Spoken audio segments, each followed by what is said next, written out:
चलिए आज हम स्टार्ट करेंगे नेचुरल फिनोमिना चैप्टर नंबर 15 की एक्सरसाइज।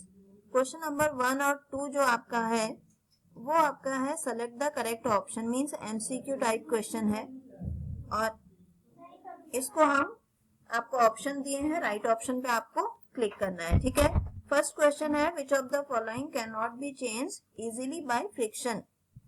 इनमें से किसको आप चेंज नहीं कर सकते फ्रिक्शन से। फ्रिक्शन मींस रबिंग का मतलब है यहाँ पर कि रब करके आप किसको चेंज नहीं, चार्ज्ड होगा। ये एनसीईआरटी बुक में ठीक लिखा है, हाँ चार्ज्ड, ठीक है ठीक है, कैन नॉट बी चार्ज्ड होगा। ये किसको आप चार्ज नहीं कर सकते बाय फ्रिक्शन, यानी कि रब करके आप किस चीज को चार्ज नहीं कर सकते।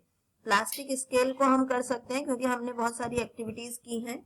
बलून को कर सकते हैं, क्लॉथ को कर सकते हैं। तो सिर्फ एक कॉपर रॉड है जो कि रब करने पे जिसमें चार्ज नहीं आता है। ठीक है, सो राइट आंसर कॉपर रॉड। जैसे आंसर लिखा है ना, आपको भी सिर्फ राइट आंसर लिखना होता है। ठीक है, चलिए नीचे बढ़ते हैं नेक्स्ट क्वेश्चन पे। क्वेश्चन नंबर 2 है when a glass rod is rubbed with piece of silk cloth. अगर ग्लास रॉड को आप सिल्क क्लॉथ से रब करेंगे तो किस पे कौन सा चार्ज आएगा। ये हमने एक्टिविटी की थी एक, तो बताइए किस पे कौन सा चार्ज आना चाहिए। जो ऊपर होता है, वो जो मैंने आपको एक सीरीज दी थी ना, उस सीरीज में जो ऊपर होता है उस पे नेगेटिव, नीचे वाले पे पॉजिटिव। तो हम जो सिल्क क्लॉथ है वो सबसे ऊपर उसमें था, तो सिल्क क्लॉथ पे कैसा चार्ज आएगा, negative charge, become positively charge. Glass rod जो है पॉजिटिव चार्ज हो जाएगी और सिल्क क्लॉथ नेगेटिव चार्ज। ठीक है, ओके मैम। चलिए नेक्स्ट आप क्वेश्चन पे आते हैं हम। Question number 3 right true and false है। ये तो सिंपल सा एक स्टेटमेंट है। Like charges attract each other, बताइए। लेकिन पहले आंसर्स हटा देती हूँ मैं, फिर तब बताओगे आप। हाँ अब बताओ, like charges attract each other false है, because opposite charges attract each other. ठीक है, नेक्स्ट क्वेश्चन है a charged glass rod attract a charge plastic straw. Glass rod,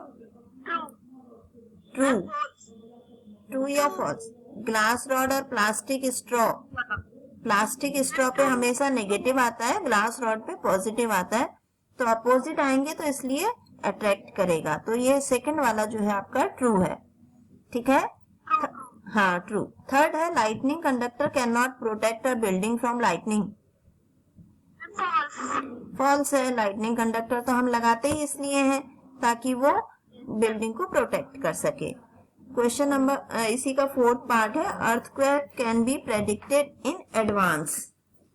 earthquake can be, हाँ फॉल्स है बेटा। अगर अर्थक्वेक पहले ही पता लग जाएगा तो सब लोग जो है अपने आप को सेव नहीं कर लेंगे। हाँ, अर्थक्वेक को हम पहले प्रेडिक्ट नहीं कर सकते हैं। ठीक है, चलिए अगर ये लीजिए इसके आंसर्स, जिसने नोट करना है नोट कर लो, बुक में ट्रू फॉल्स मार्क कर लो, अदरवाइज इसका स्क्रीनशॉट ले लो। एंड कर लिया, वेरी गुड। अब वैसे मैं इसका आपको वीडियो भी भेजूंगी।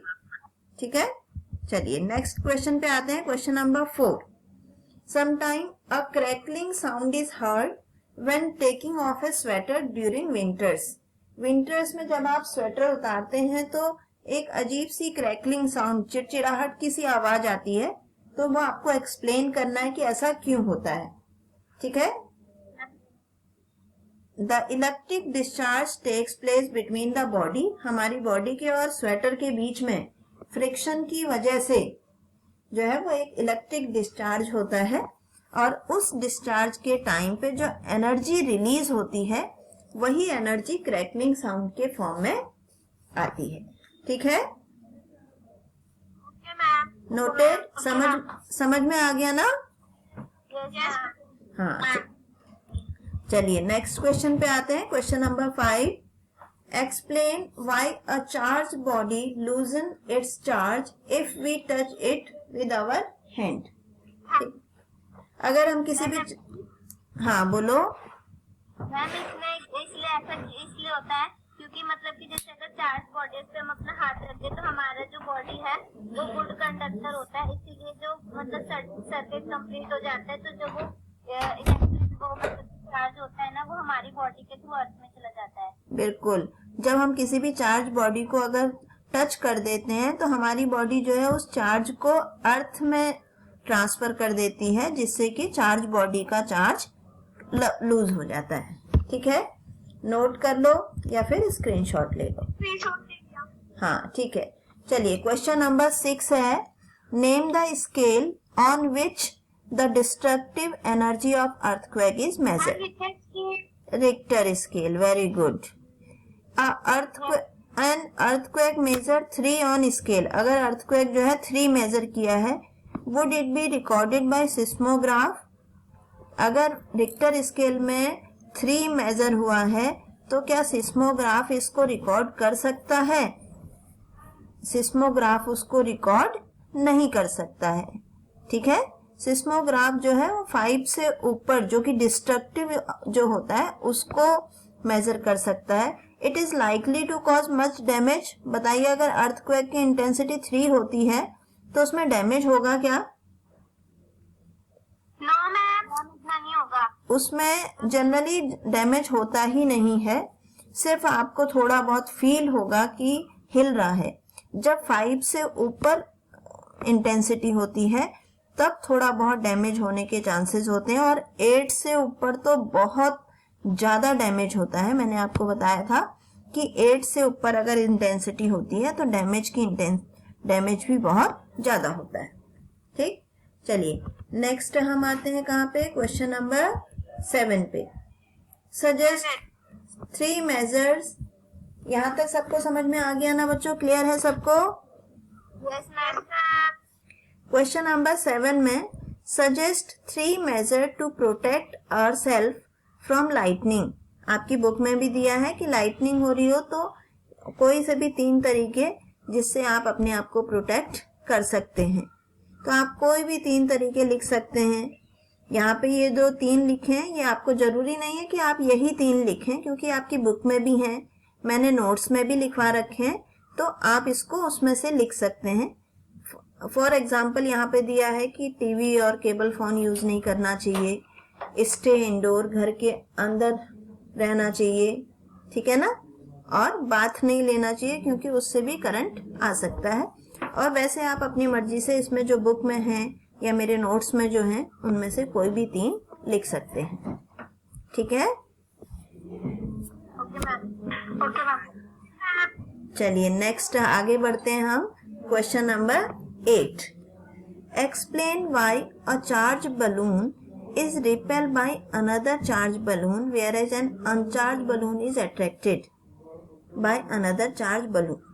मीन्स क्या कहना चाह रहा है कि एक चार्ज बलून और दूसरा चार्ज बलून एक दूसरे को रिपेल करते हैं। हमने एक्टिविटी की थी ना, जबकि अगर एक कोई सिंपल बलून को हम चार्ज बलून के पास लेके आते हैं तो उसको वो अट्रैक्ट कर लेता है। ऐसा क्यों होता है, हमें यही चीज एक्सप्लेन करनी है। पहली बात, because a charge balloon is repel by another charge balloon, क्योंकि उसमें क्या होता है, दोनों में सेम चार्ज आता है। ठीक है, सेम चार्ज होगा तो रिपेल करेगा, और जबकि अनचार्ज बलून जो अट्रैक्ट होता है, बिकॉज उनके उसमें जो अनचार्ज बलून होगा, जैसे ही उसके पास दूसरा बलून हम लाएंगे चार्ज बलून, तो उस पर ऑटोमेटिकली नेगेटिव चार्ज आ जाएगा, अपोजिट चार्ज आ जाएगा, जिससे कि वो दोनों एक दूसरे को अट्रैक्ट कर पाएंगे। ठीक है, okay ma'am. Okay ma'am, noted. आगे बढ़े। मैम यस कितने क्वेश्चंस हैं इसमें? मैम 12 है। हाँ, ओके, चलो ठीक है। Describe with the help of diagram an instrument which can be use to detect a charge body. तो यहाँ पे ऐसा जरूरी नहीं है, जो मैं आपको यहाँ पे लिखा हुआ वही आपको लिखना जरूरी नहीं है। बुक से लिख सकते हैं, नोट्स से लिख सकते हैं, या फिर आप सिंपल इसको लिख सकते हैं। ड्रॉ भी करना है आपको और लिखना भी है। इलेक्ट्रोस्कोप एक डिवाइस है which is used to detect the charge on body. It work on the principle that like charges repel each other while unlike charges attract each other. It consists of metal rod with thin metal strip of leaf attached to the at the bottom. इतना लिख सकते हैं आप, चाहे note से लिख लो, चाहे आप इसको यहाँ से लिख सकते हो. ठीक है, हो गया? ये तो आता है ना सबको? हाँ, चलिए ठीक है, आगे बढ़ते हैं. आगे बढ़ जाए.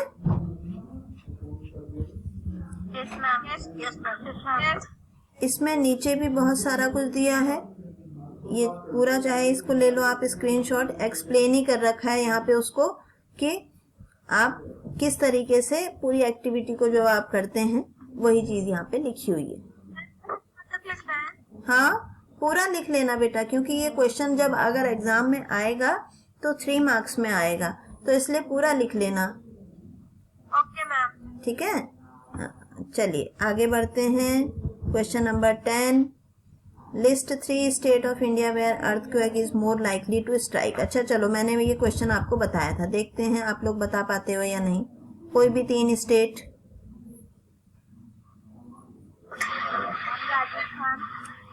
राजस्थान, गुजरात और